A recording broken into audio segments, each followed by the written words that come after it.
Armory disc golfers, it's way too hot for a long convoluted intro. You're here to learn how to throw a roller. Let's get into it.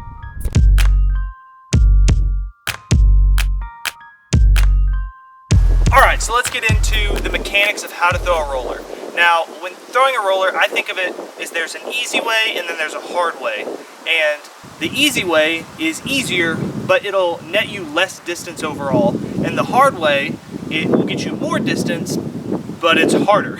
My guess is if you're watching this video, you probably tried throwing a roller the hard way, maybe without realizing it, and hopefully I can help you out a little bit today. So, the hard way to throw a roller, let's start with that, is by trying to throw an understable disc flat, or maybe with a little bit of anhyzer, just with your normal throw coming through.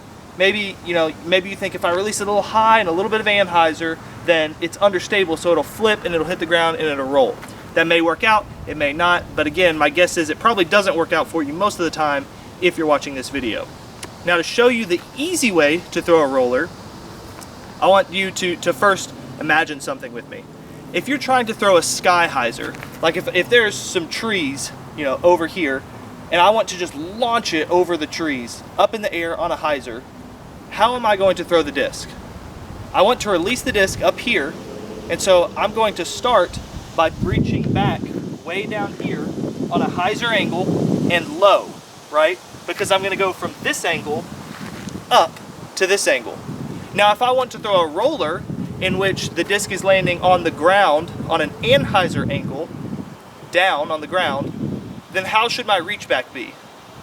I think that it makes the most sense if you want the disc to land here to pull back up. That way you're pulling from up to down, similar to if you're throwing a sky hyzer, you would throw from down to up. Now, the other thing with that is, if you're throwing a sky hyzer, you're going to reach back on a hyzer angle, right? You're not going to reach back on an anhyzer angle, and then as you come up and over, spin the disc around, flip the disc around, and try to release on a hyzer. You're going to start on a hyzer angle, you're going to pull down, and you're going to finish on a hyzer angle, going up. So the easy way to throw a roller then would be to reach high on your pullback on an anhyzer angle. However you want the disc to fly in the air, which is going to be very, very close to up and down, or if you're really struggling with putting down a roller, straight up and down. You want the disc to be on this very steep anhyzer angle. You want to just curl it in and reach back high. Now, when you throw, you're going to throw from here, and instead of pulling the disc down and swiveling and then trying to lean over at the very last second, you're just going to keep it on this angle the whole time, pull through, and then snap your wrist into the ground. Now, this is the part where a lot of people get messed up, because they may start high and they may try to pull down low, but then whenever they finish, you may have experienced this frustration to where you kind of sweep your arm through, or you'll release here and the disc will fly up and out, and you'll throw some long panning anhyzer or something like that, and it won't ever hit the ground and roll forward the way that you want it to. So the way to fix this is to really concentrate on getting the disc snapped down into the ground. And I'll show you something, just a quick drill to help you out with doing that. So to start, I'm going to stand here in my normal throwing stance as if I've just come through here, but I'm going to start with the disc up here, and then I'm just going to throw the disc down into the ground and feel what it feels like to just snap my wrist down and let the disc roll. I'm not trying to throw the disc very far at all. I just want to get the disc down on a roller. So I'm going to pull up here, I'm going to pull flat across my face. I want the disc face to be towards my face. I'm going to pull it here and then snap it down. You can start really slow, just put the disc straight to the ground. Voila! You've thrown a roller. Now, if you just take that and you speed it up a little bit and you push the distance that the disc lands further and further away, then you have a roller. So now I'm going to jump into the field and I'm going to show you what that looks like. Okay, so to start, I'm going to throw pretty low power, and I'm going to show you just get the disc high, pull it across your face, snap it into the ground, and get a roller out there. Then I'll throw one or two more, a little higher power, different stabilities, show you how those can look.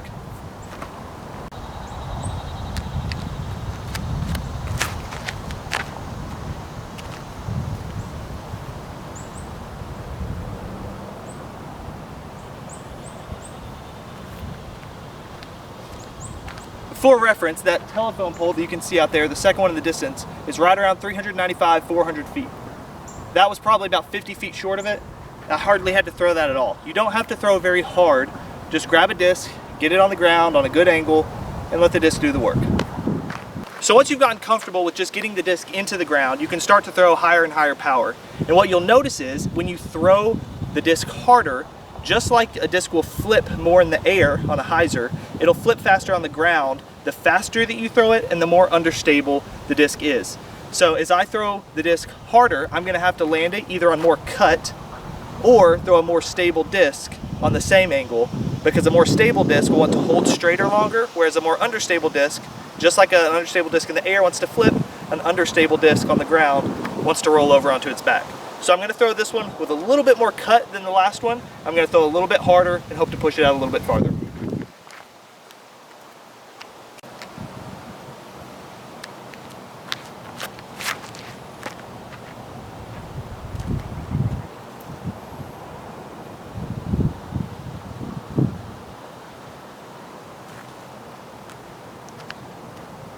So there you go. There's two rollers, one lower power, one higher power. They're about 50 to 75 feet apart. Now I want to show you, these are both fairway drivers. You don't need a high-speed driver to put down a long-distance roller. It can help. It's not necessary. It's really just a matter of comfort. It's not like it's flying through the air and you need the extra width to really push through the air. Whatever disc you're comfortable with getting down on a roller is ultimately going to be the farthest flying or the farthest rolling disc for you, because a consistent 360, 375, 400 feet is much better than a 420 foot one time or a 300 foot the next time. You really want to hone that in and get a consistent disc. So whatever feels good in your hand that you can consistently get down, that's what I'd roll with. All right, so this is my understable Wraith. This will get a nice S-curve. If I put it on anhyzer in the air, it'll typically just hold it all the way over. This is a high-speed driver. I'm gonna have to get it down a little bit harder, a little more angle to get the disc flying straight.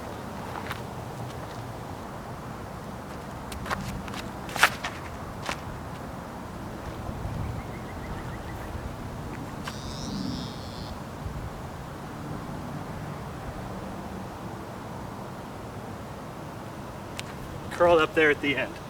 So that one I put it in the air a little while longer. It took longer time to get down onto the ground. As you start to get more and more comfortable throwing rollers, you can mess around with angles and how long you want to keep them in the air, how quickly you want to get them on the ground. You'll see differences even in the professionals. You'll see Paul really likes to throw a disc far way down the fairway before it cuts and rolls. You'll see other guys that want to get a stable disc down really quick onto the ground, have it hold straight. It's just different strokes for different folks. So whichever is more comfortable for you, roll with it. All right, now that we've talked about that, I kind of want to move into the next section, which is the hard way to throw a roller. And it's very similar to what I was just talking about. The hard way to throw a roller is to throw one with an understable disc, flat, or maybe with a little bit of an anhyzer, and just pulling through like it's a normal shot. There's a lot of variance in this. This is probably what most people try to do and aren't very good at. But if you want to try this, it will net you a lot of distance if you can get it down right, because you can really hit your power pocket and get full speed on the disc. So to demonstrate, I'm going to be using an Innova Champion Roadrunner, which is a very flippy disc. I'm going to be releasing it on just a little bit of anhyzer, hard, with a little bit of height to give it time to pan over, get on its edge, and then roll.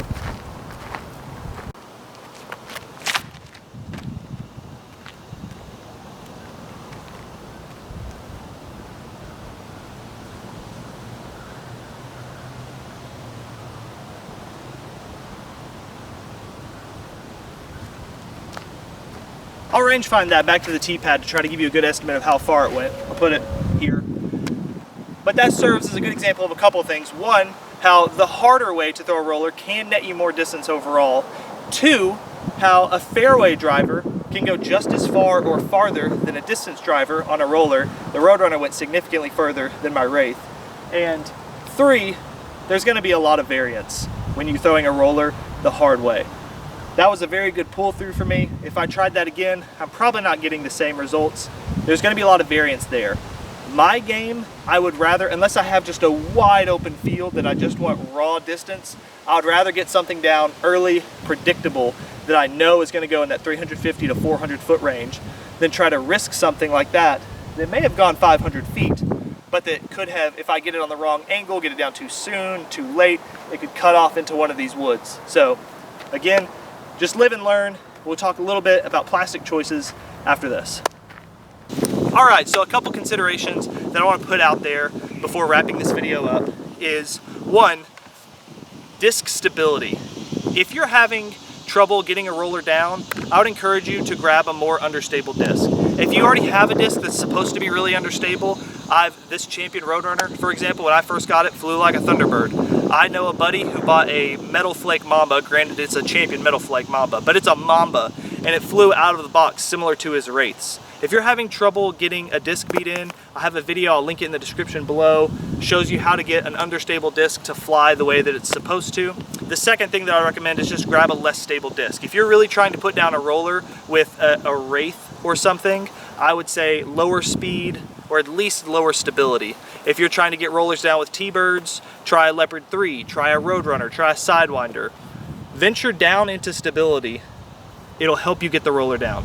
Second, if you try this method of pulling the disc up and high and coming down across your face and snapping it straight into the ground, and you're still not able to get a roller down at all, then I would suggest you film yourself from the back like this and see if you actually are pulling the disc flat across your face, not flat this way, but you want the face of the disc towards your face, pulling it flat across your face and then snapping into the ground and finishing down. Because what I see a lot of people do is they'll get to this point and they'll swoop over, and that'll really ruin your roller. Third thing that I want to talk about, and this is a minor one, but it's worth mentioning, is that you don't want a super soft plastic whenever you're rolling. If you land a roller and it's a very soft plastic, the disc is going to crumple into the ground, and instead of having that pushing forward momentum, a lot of your energy is going to be lost just straight down into the ground as the disc tries to bounce back up and regain its initial form and shape. So those are just some things to consider.